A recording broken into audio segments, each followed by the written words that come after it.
during a time when everyone was expected to give up something for Lent. Is anybody doing that? Giving up something for Lent? A few people. That's good. And the idea about giving something up for Lent is that we fast.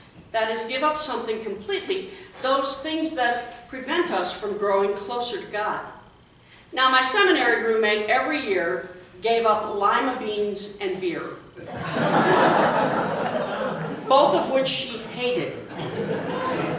Today, some of my colleagues are giving up social media, and some people I know are giving up chocolate, which for them is a true and major sacrifice. Fasting is designed to show us that we are completely dependent upon God. Fasting reminds us to turn away from those things that keep us from growing closer to God. Now in Mark's 8th chapter, okay, anybody else hear music? In Mark's 8th chapter, Jesus talked about what he expected his followers to give up. Jesus said in Mark's 8th chapter, "If any of you want to be my followers, you must forget about yourself. You must take up your cross and follow me. For if you want to save your life, you will lose it.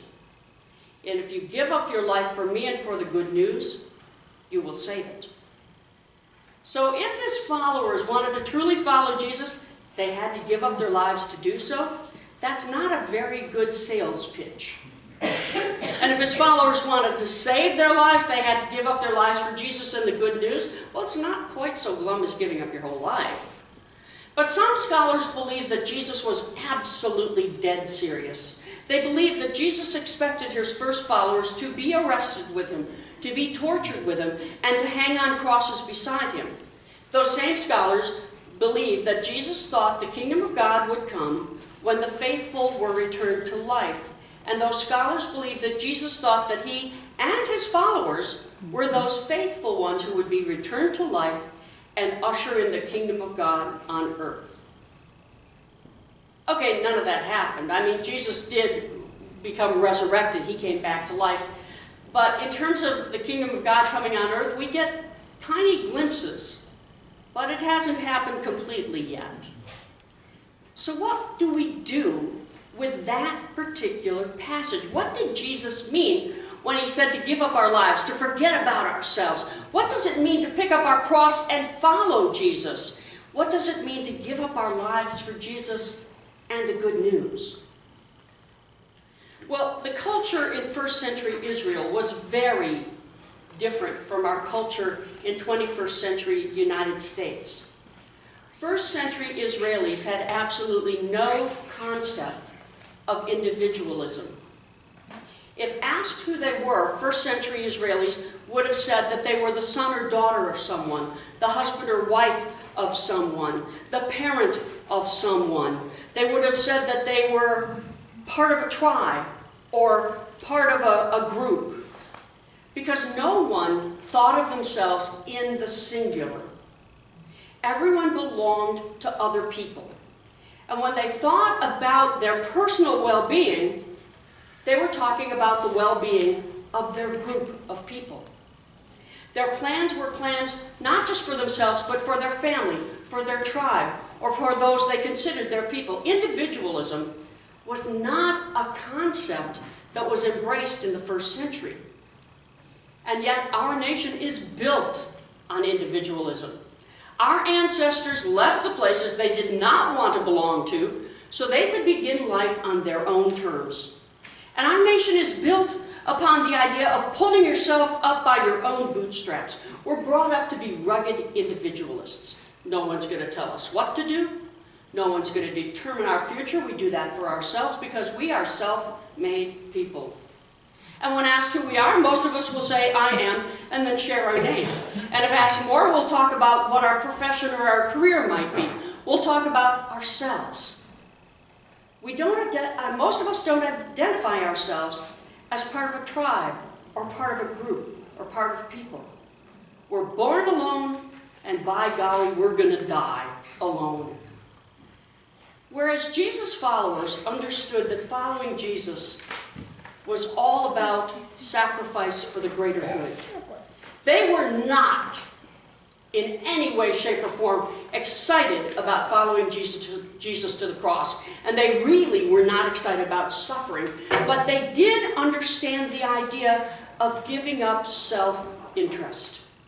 They understood the idea of self-sacrifice. They understood that caring for the greater good was the best way to care for themselves and those they loved. Whereas most of us have been taught in one way or another that we better take care of number one because nobody else is going to do it. That we should take care of ourselves before we take care of anyone else. Our culture demands that we be individuals before we consider ourselves part of a team or part of a tribe. Our culture demands that we serve our own interests before we serve the greater good. Now, a culture of rugged individualism is in direct odds with Jesus' statements in Mark's 8th chapter. If we want to forget about Jesus, we must forget ourselves. We must take up our cross and follow Jesus. We will save our lives by giving up our lives for Jesus and his message. Individualism versus the collective sums up many of the debates we have about the issues in our nation today. Individualism versus the greater good really sums up the debate that we're having in our nation right now about the right to own guns. It sums up our debates about taxation, health care, and safety laws. And I suspect individualism versus the collective good sums up a lot of our struggles with Jesus and his teachings. The whole idea of the first will be last and the last will be first flies in the face of individual achievement. The idea of giving our time, our abilities, and our money to serve God and God's people flies in the face of taking care of number one. Admitting that God has blessed us and shown us grace flies in the face of believing that we deserve everything we have because we've earned everything we have. Thanking God for our success and asking forgiveness for our failures flies in the face of believing that we are self-made and that we are blameless. I suspect I'm not the only one who struggles with claiming myself as an individual while caring for the greater good. I suspect I'm not the only one who struggles with that balance between making sure that I'm taking care of myself and those I love and the need to care about those around me. I suspect I'm not the only one who has trouble forgetting about myself so I can follow Jesus wherever he wants us to go. I suspect that I'm not the only one who struggles to give God credit for our successes. At the same time, well, who of us would not rather blame someone else than accept our need for forgiveness? And perhaps the one thing Jesus would like to give us to give up for Lent this year is our own rabid self-interest and our own deep commitment to our own individualism.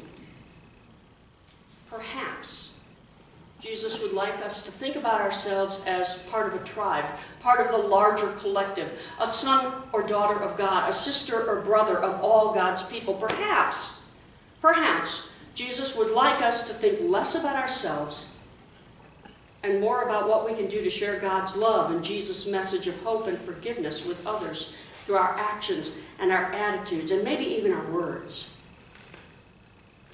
Just maybe Jesus wants us to give up saving our own lives so that we can sacrifice so others can be saved as well. That is a hard struggle. That is a hard struggle, and it's one I have with Jesus and the gospel and that part of the gospel on almost a daily basis.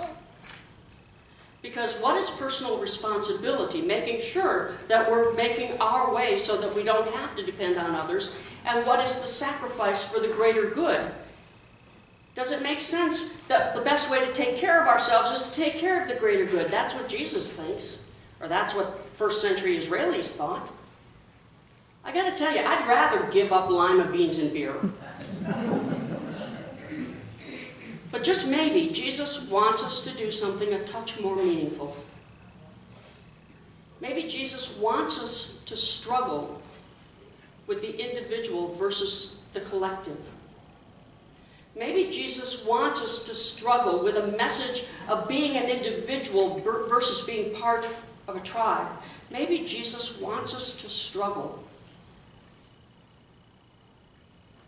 If so, he's succeeding. Because maybe Jesus really wants us to understand that to save our lives, we must lose them.